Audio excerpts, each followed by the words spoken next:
Welcome everyone to week 4 of Trent Stakes. I'm going to be doing a new segment this week randomly in whichever matchup it happens to be in. I'm going to do a start of the week segment, and it's kind of like Kyle's Finders. There's Finder and Finders, Keepers, Losers, Weepers.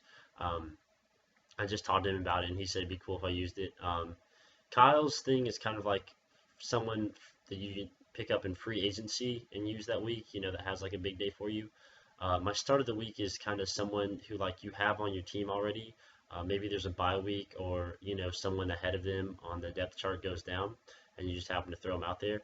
Um, and that guy ends up like being one of the highest scorers that week or having like an exceptional day that no one expected. So I'm going to do that randomly in whatever matchup it happens to be in every week. Thought it might be a cool little thing. If it's not, just tell me and I won't do it anymore. But yeah, so anyhow, I'm just going to go ahead and get into the matchups now. So our first matchup, we had Taco Core, Britain's team against the Silent Assassins, ran by Christian. They're both now 1-3 after this matchup. Brandon finally got his first win. Congratulations, buddy. The score was 237.3 to 194.6, kind of a low scoring game, but I mean, everyone can have huge weeks every week. Um, the high score for Brendan, he had Philip Rivers, who had 26.2 points. He was 23 of 38, had 358 yards and 3 touchdowns. Looked pretty good, and he gets Antonio Gates back this week, so we'll see how he does. Can only get better with Antonio Gates on the field. And then Christian's high score was Eli Manning. He had 18.3. He went 20 of 35 with 212 yards, 3 touchdowns, and an interception. Um, yeah, when your highest score is Eli Manning, normally you're not going to win. Yeah, Christian didn't break over 200 points, and I think there are a couple people he didn't start or left out of his lineup this week that he could have started. People who were like questionable or out, I think. But yeah, Eli had 18.3, rough day. Um, so, I mean, he did have 3 touchdowns, but only 212 yards and an interception, so it's nothing exceptional. For the defensive players, Brendan had Prince Mukamara, got him 16 points. He had 6 tackles, a forced fumble, and a fumble recovery. And then J.J. Watt got him 15 points, who had 4 tackles and a sack. Um, and then Christian had Carlos Dansby had 11 points, got 7 tackles. And then Landon Collins and Duwan Buchanan both had 10 points for Christian. The bad eggs of each team, Brennan had Roddy White. I think I had him as your bad egg last week. I think the last 2 games he put up zeros, and then this week he had, I believe, 2 points. He had like 8 yards on like 2 catches or something like that. Oh no, excuse me. He had 2 catches for 8 yards. I'm sorry. So I think he had like 3 or 4 points. He had 4 targets, which is just really bad. Leonard Hankerson had a huge day, and I think he might, Roddy White might be getting a little bit older now. I think they're going to run towards or lean towards Hankerson in the offense now, opposite of Julio Jones. Um, Hankerson's playing, came from Washington with Jay Gruden, I believe, and he's now the coach there in Atlanta. And then the bad egg for Christian was Andre Johnson. He had 2 targets, 0 catches again. I'm a Jacksonville fan, like I believe I've said before. They don't have a great secondary. We have a good run defense, I believe. Frank Gore looked awful, but he always does. Um, but yeah, Andre Johnson couldn't get it going. He's kind of, I believe, sitting behind Moncrief. Of course, T.Y. Hilton, and I think maybe even Dorsett is getting more looks now than Andre Johnson. So that's really sad. He is 34 years old. Everyone thought he was going to be awesome, but he just isn't panning out. So those the bad eggs. The diaper dandies. I have 2 for Britain. He had Giovanni Bernard had him 12.2 points, and then Isaiah Crowell had 14. So those are both very good plays. 2 pretty young running backs in the league. Um, excuse me, looking pretty solid so far. So Jeremy Hill ended up giving me 3 touchdowns this week, but Gio had some pretty decent yards. I think he had like 14 for 63 and a touchdown. I didn't write that down, but I believe that's what it was. And then Christian had Ronnie Hillman, who I don't think he started, but he had 20.3 points. He had 11 carries for 103 yards and a touchdown. I think he busted one like 50 or 60 yarder, like right up the middle, and just took off. So he had a really good day. He was looking pretty good. I mean, I know it's like half his yards on one carry, but other than that, I mean, like I've been saying this whole time, I just don't think C.J. Anderson's the guy. I think Hillman is the guy to own, so you definitely need to start him, Christian. Um, but yeah, pretty much, like I said earlier, Christian, you can't win with Eli Manning as your quarterback, or your leading scorer, excuse me. I mean, I think Eli and Peyton is a decent combo, but it's not spectacular, no offense. Um, but yeah, Brennan didn't have anything incredible, but he had some smart starts. He had Cole Beasley, Fred Jackson, and Darren Sproles. Marshawn Lynch was out. Des Bryant's been out, and then DeMarco Murray has been playing like crap. So I think all of those were good plays. I don't think Fred Jackson or Sproles got you a whole lot of points, Brendan, but I think Cole Beasley got you 9 something. So those are decent starts. So just could have got a little bit better production, but I definitely like those starts there. So again, that was 237.3 to 194.6, and Brendan gets his first win over Christian. Our next matchup, we had the Ben Gomez's and Giovanni's Rockets. Cody improves to 4-0, looking really, really strong. And then Johnny falls to 2-2. Cody had 298.4 and Johnny had 252.8. Um, Cody's highest score this week was Devontae Freeman. He had him 35.4 points, 14 carries, 68 yards, 3 touchdowns, and then 5 catches for 81 yards, which is just insane. 2 weeks in a row, he has 3 touchdowns. That's 6 the past 2 weeks. He's just lighting it up this year, freaking monster. And then Johnny had Le'Veon Bell. He's been looking good since he's been back. He had 26.5 points, 22 carries, 129 yards, a touchdown, and 7 catches for 21. So even though Michael Vick is under center, Ben Roethlisberger's out for the next 4 weeks or so, I believe. Le'Veon Bell's still getting his production, so that's definitely awesome. The high-scoring defensive players, Cody had Thomas Davis, had him 17 points, 11 tackles and an interception, and then Jonathan Cyprien got him 17. He had 14 tackles and a fumble recovery. And then Johnny, a dude that I really want so bad, he had Norman from Carolina. This is his second pick six of the year. He had 24 points, which is insane for a defensive player, especially someone like that isn't well known like him. 4 tackles, 2 interceptions, and he took one back for a touchdown against Jameis Winston. And then he also had Muhammad Wilkerson had 14 points, 3 tackles, 2 sacks, and then a forced fumble. So yeah, Muhammad Wilkerson. If you want to trade Johnny, come talk to me because I want him so badly. He's tearing it up though, so I don't think he will. The bad eggs this week. Cody had Matt Jones.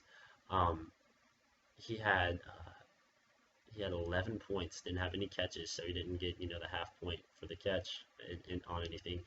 7 carries, 11 yards, 1.1 points.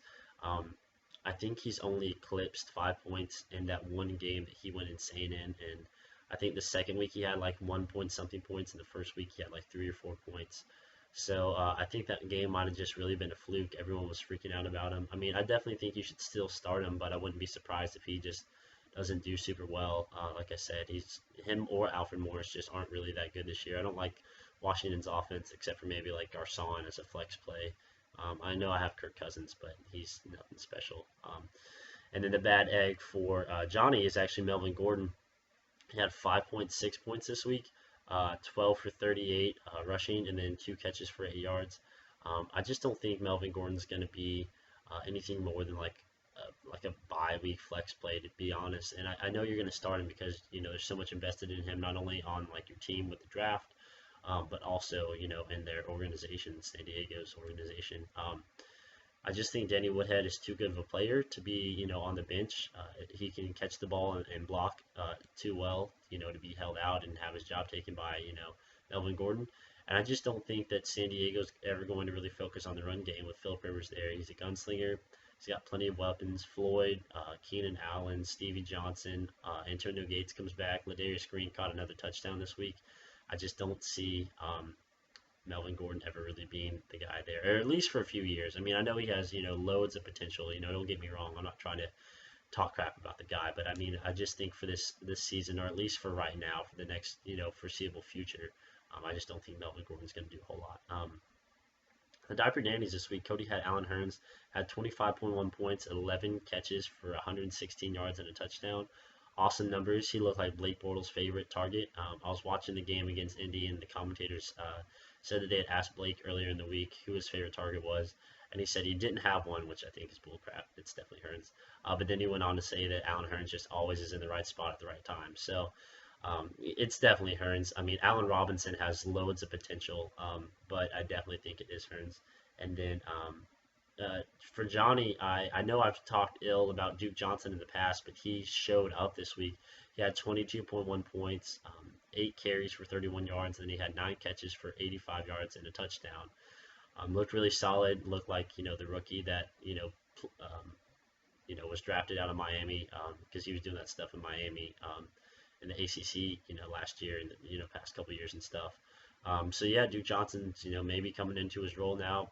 I don't know if he takes over the backfield, but I definitely think it's kind of like the Melvin Gordon, Danny Woodhead thing where Danny Woodhead and Duke Johnson are going to catch the balls and get some of the carries, and then Melvin Gordon and Crowell are kind of there, but like unless they have like a huge day against a bad defense, they're not going to be anything special.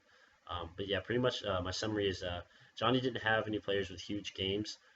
He had a lot of single-digit scoring on offense, and then Cody wasn't a whole lot different to tell you the truth, but he did have Devontae Freeman who got him 35 points. So I think that was pretty much what pushed Cody over the edge. He won, by like 45 points. So it was a good game. That was my matchup of the week. I know Johnny said that mine matchup with Cameron was his matchup of the week, and then Cody had Ben Gomez and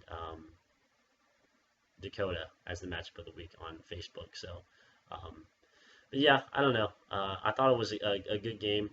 Johnny's got a really good team. It just wasn't, all there this week. So I definitely think Johnny's going to make the playoffs and is definitely going to be a championship contender. But Cody is just looking unstoppable right now. So again, that was 298.4 to 252.8. Cody wins. Next matchup, we had Team Reno, Nico Reno, who is 2-2 now, and the team up north, Kyle, who's also 2-2. Nico lost this 226 to 280.9. Nico's high score was DeAndre Hopkins. He had 9 catches for 157 yards. And then Kyle surprisingly had Jeremy Maclin. He had 23.3 points, 11 catches for 148 yards. So, excuse me, almost identical in production there from those two guys.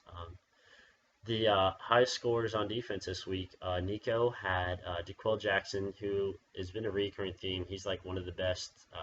I pick him like almost every week for Nico as like his highest score. He had 21, 17 tackles. They also had Calais Campbell, got him 18.5 with 11 tackles and half a sack. Kyle had Corey Graham, had him 18 points, 13 tackles, and a sack.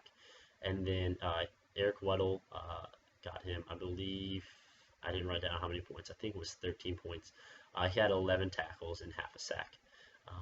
So yeah, pretty good production on defense from both teams. The bad egg for Nico is Zach Ertz. He's had 2.1 points. Hasn't really looked good in any of the games. I think the first game he had 7, and he's just been trending downward ever since then. I thought that offense was going to be awesome, and it just hasn't been.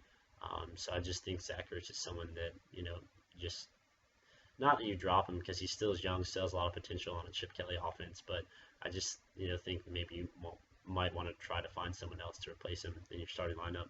And then the bad egg for Kyle is Frank Gore. He had 9.2 points, 17 carries for 53 yards rushing. He had like 35 yards receiving, I believe. But it's kind of funny. I went on Twitter like before the game, like the first or second quarter, and I was just like, Frank Gore isn't going to run on Jacksonville at all. Being a Jags fan, I just know like how good of a run defense we have, and then how awful Frank Gore's just been this season. And he honestly had like 20 or 30 yards the whole game, and then in overtime, he had like a 20, 30-yard carry that brought them down inside like the 10 or like the 15, I believe. It ended up just Adam Vinatieri made like a chip shot in overtime for the win. But besides that, I don't think Frank Gore would have eclipsed 30 yards rushing on how many carries? 17. So that's really good from our defense. But yeah, Frank Gore, I thought Kyle, he was going to be awesome, and he just isn't panning out for you. I've got him in a lot of my other leagues. I'm in too many leagues to count. But yeah, Frank Gore just isn't a guy that's really going to do anything. I mean, maybe it's just been rough because Andrew Luck has been banged up. He hasn't been playing as well, and he was out this last week. But I'm just not seeing Frank Gore doing anything. This was not the second week in a row, but the second time in 3 weeks where he's like fumbled right there on the goal line, and it's been recovered by the other team. So that's definitely not good. It's just taking away easy touchdowns from him. So yeah. Um, but the summary, Kyle had on defense, everyone but one of his players had 5 points or above, so that's really really good. And then Nico only had 6 players in double digits on offense, which is just really really bad. Um, so offensive players are definitely going to score more, even in an IDP league. Unless someone has a crazy day, like a JJ Watt or my dude Preston Brown's been going off for me each week, getting double digits, or DeQuell Jackson, with 21. But yeah, offensive players, are just the scoring is set up for them to score more points than anyone else. So um, it just sucks to see you only get 6 players. So that's kind of I think what helped Kyle win this. But my start of the day or the week, whatever the hell I said, is going to be Leonard Hankerson for Kyle. Um, he had six catches, 103 yards, and a touchdown, 21.3 points. Um, now, I saw Leonard Hankerson like week 1 of free agency, and I don't remember if I put a claim in for him, but I definitely wanted him a lot. Kyle ended up getting him. I slept on him in the draft or in free agency or whatever. I think someone drafted him and then dropped him. But I really liked Leonard Hankerson coming into this year.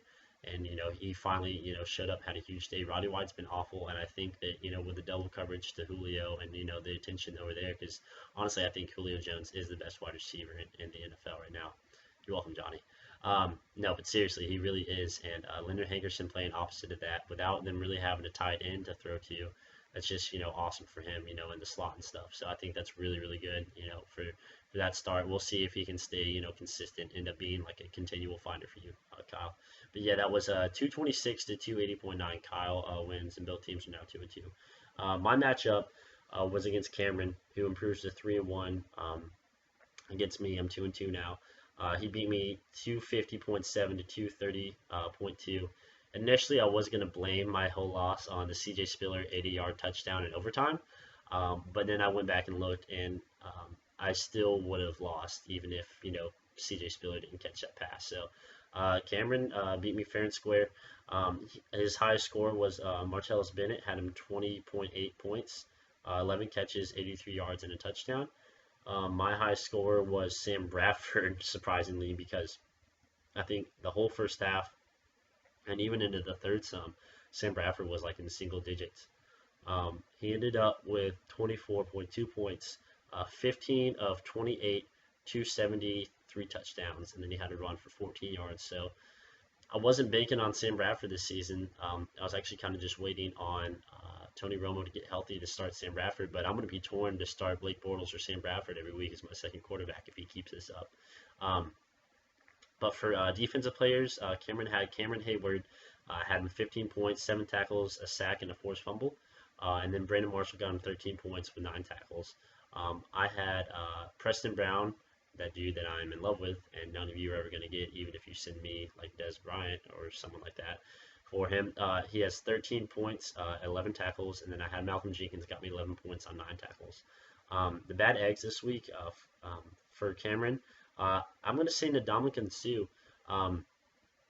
He's had 16 points so far. He had 5 this week. But there are people on the defensive line. I mean, I know he's a defensive tackle, but Miami paid so much money to bring him down there, and he's only had 16 fantasy points so far. And it's not that all of the attention on the offensive line is going to him. Like, no one, I saw a stat on the Jets game early Sunday morning where, like, no one on that team has had a sack, and I know Kyle said it in his video, and that's just insane because they're like one of the top 5-10 defensive lines, or so I thought, going into this season with Suh coming there, and all the other people they have there. And I just think Suh isn't really going to do a whole lot this year. I know Kyle said hold on to the Dolphins players and stuff, but we'll see how it pans out. Of course I could be wrong, but I really don't like Suh this year, and it sucks because you made such a high draft pick, for a defensive player like him. My bad egg is going to be my tight ends. Jared Cook got me like 3.7 points. He's just looking awful. Nick Foles had a decent day, but I'm just not getting anything out of him. Jared Cook, that is. I'm sorry, I'm really tired. I've been working all day. Sorry if I keep yawning. But yeah, I had to start Crockett Gilmore, and I knew he was inactive, but I knew Austin Seferian-Jenkins wasn't going to play, and I knew Julius Thomas wasn't either. So, and I don't want to pick up a freaking fifth tight end, so I just bit the bullet and hoped that I'd be fine, and I wasn't this week. But I know Julius Thomas and Seferian-Jenkins are supposed to be coming back pretty soon. But yeah, it sucks. My tight ends suck right now. 3.7 points between two tight ends is just atrocious. And like Seferian-Jenkins, um, and Hill didn't give me any points the first week, but Seferian-Jenkins got me like 23.6 or something stupid like that. So yeah, it just sucks. I need my tight ends back. But yeah, the diaper dandy for Cameron. I'm gonna say Gary Barnage. I know he's like 30 years old. He's not young by any means, but he's definitely young to the fantasy world. That's a great pickup, by the way. He had 6 catches for 75 yards and a touchdown. I think he had like 18 something points for you. Um, and then the diaper dandy for me is David Johnson. He didn't have a touchdown last week, and Johnny, um, shoot, I wasn't supposed to say, but Johnny sent me a trade for him. I wasn't just about to stop the video, but I'm already 21 minutes in, and I'm tired. I gotta go to bed. But Johnny sent me a trade for him. I denied it. I'm not going to say who it was for, but Johnny wanted David Johnson. He's a really good guy. This is his third. He's had a touchdown in 3 weeks so far. Didn't have one last week. Um, he had 4 catches for 63 yards and a touchdown. He had like 3 carries for like 13 or something like that.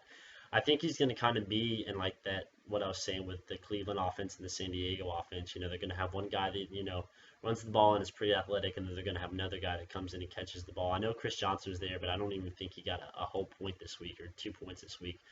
He did really poorly. Um, David Johnson, he had 4 catches, but he had 10 targets. So I think they really like him. He's young. He I don't know if he's their continual kickoff returner, but that second week against Chicago, first play of the game, housed it. So they really like him. They got him all over the field. They're trying to incorporate him in the offense as much as he can. I believe Andre Ellington's going to come back this week, but I think David Johnson still has a good role. I don't know if he can keep up, almost a touchdown every week, but I think he's going to be a really good player for years to come. But the summary, I only had 4 defensive players who scored 7 or more, which is really bad. I think we have like 11 or 12 people on defense. Um, really sucks. I'm gonna have to like make some waiver moves this week. If you guys want to send me any offers for like defensive players, I know you don't want any of mine probably, but if you want to like get some of my offense for some defense, I would love that. My defense is looking really poor. And I just really don't like it.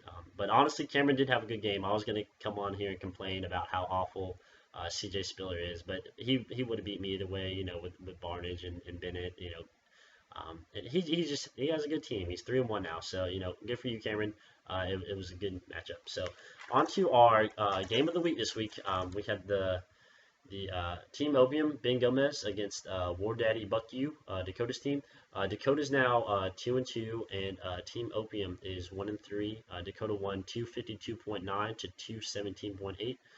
Dakota's high score was Vincent Jackson. He had 27.7 points, 10 catches, 147 yards, and a touchdown. He was targeted 15 times, which is pretty good.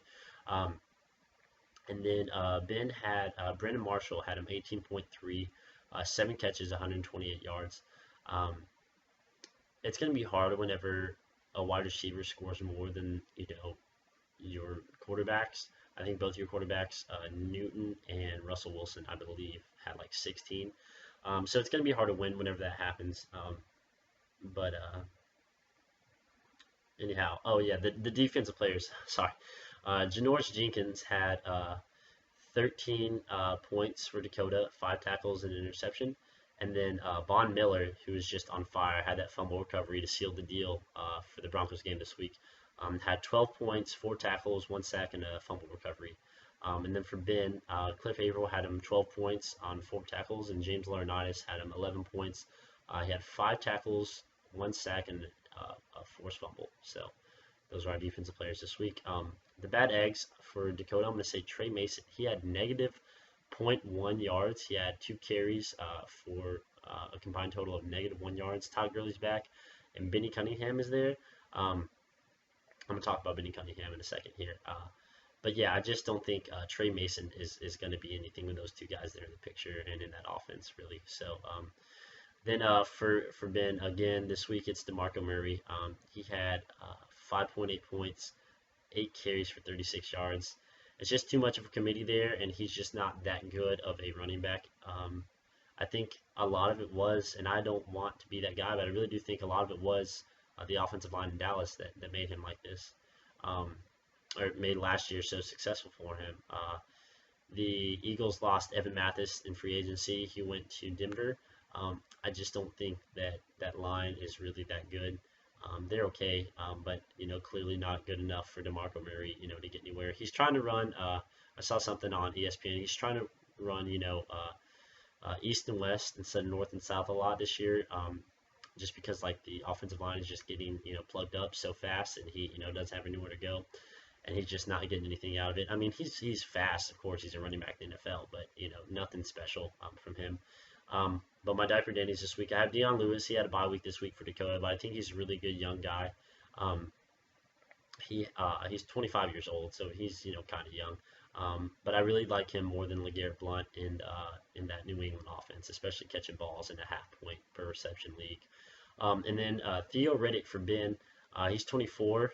He had 10.7 points this week. What is this?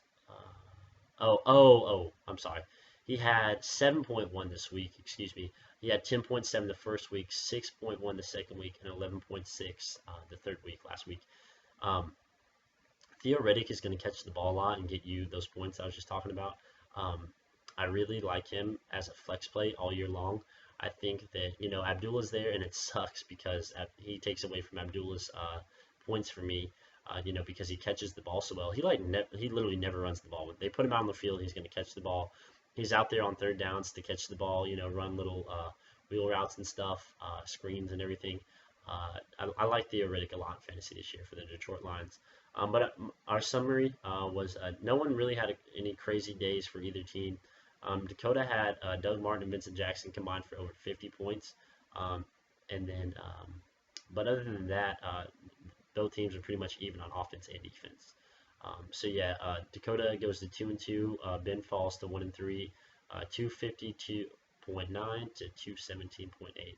Sorry, this video was a lot longer than I thought it was going to be. But yeah, guys, let me know how you feel about this, and thanks for watching. I'll see you next week.